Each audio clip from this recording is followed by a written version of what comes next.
Doesn't matter who you are today. It certainly doesn't matter how you were born. The only thing that matters is who you want to become and the price you're willing to pay to get there. I think that Ray Dalio said it best. I don't know that the life that I have lived is better than somebody who wanted to live a stress-free, quiet life. I only know it's the only life I could have lived. I'm going to talk about wanting to become extraordinary, to transform yourself into something that is truly undeniable, to become so good that they can't ignore you. Now, the irony is I start about as far from pursuing greatness as you're ever going to get. And my parents taught me to be a good employee, to keep my head down, do as little work as possible, and avoid punishment at all costs. But I had this sense that I could do more, that I could be more, that there was something that I was meant to do. I didn't know what that was exactly. I had a love for filmmaking, to be sure, and I've had that love since I was a little kid. But I had no idea how that was going to play itself out. Now, the irony of my life is when I went to leave for college, I almost chickened out. In fact, I did chicken out. And the only reason that I ended up going to college was my mom forced me to. But when I asked her why she pushed me so hard to leave for college, her answer, totally without malice, was, I always assumed you were going to fail. You didn't have the drive. She was like, you were so lazy in high school.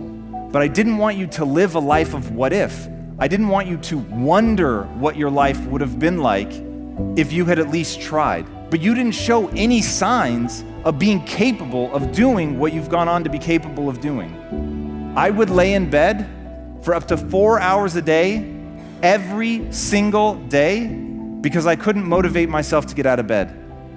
I didn't have a job.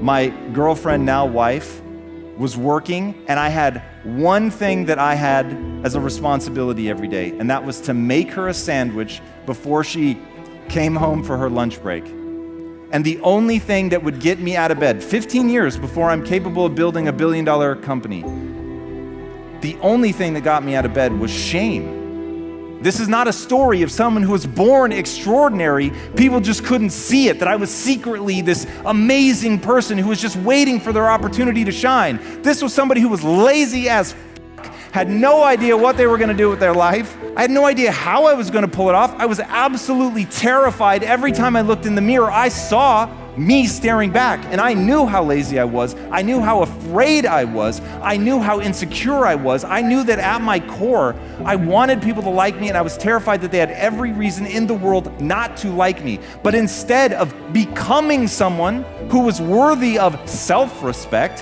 who was worthy of their respect, all I was trying to do was campaign. I was trying to posture. I was trying to create the illusion that I was something because that seemed like I could do it fast instead of just buckling down and doing the hard-ass work of becoming somebody new. Because I had one failed misunderstanding. I believed that my talent and intelligence were fixed traits. I was born a certain way, and life was about making the most of what I'd been born with. What I did not yet understand is the reason humans are the ultimate apex predator, the reason that we have taken over the globe in a way that no other species has, is because we are the ultimate adaptation machine. It is our very nature to change. That is what we are wired to do. If you look at human DNA, we have roughly 20,000 genes that encode traits. And so as shame was the only thing that would drag me out of bed, I didn't understand that the same thing I believed to be true of my body was true of my mind. If you want to do something extraordinary, you have one job: leave your fellow humans in awe.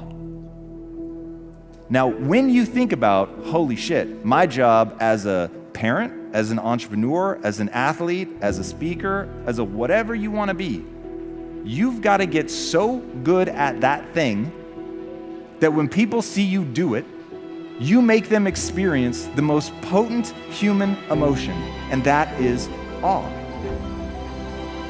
To get that good is a terrifying journey of self-discovery and confronting who you really are. Because you cannot make change until you acknowledge where you're actually at. To me, the gap between where you are now and where you want to go is a gap of skill set.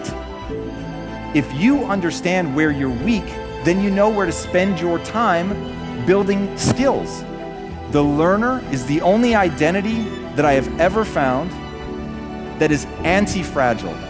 As Nassim Taleb says, things that are robust, that are strong, that are tough, that can take just a lot of abuse before they break, they are still ultimately defined by their breaking point. Something that is anti-fragile, on the other hand, is something that the more you attack it, the more it is pounded on, the stronger it gets.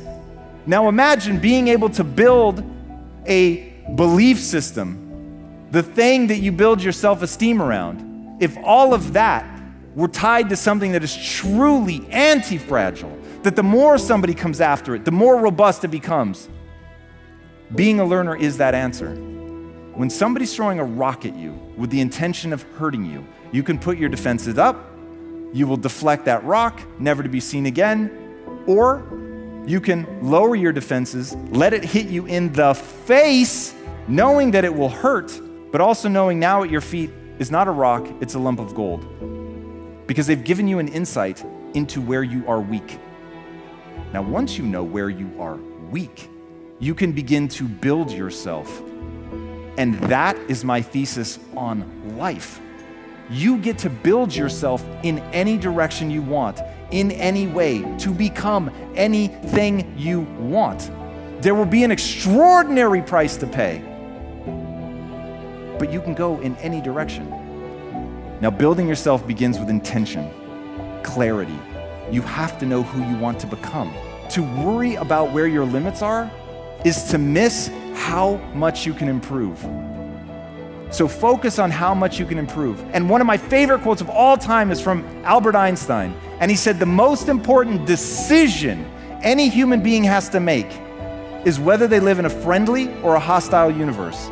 15 years earlier, I got out of bed solely out of shame. My mother thought I was going to fail. My father-in-law did not want me to marry his daughter. Brick by brick, day after day, I transformed myself.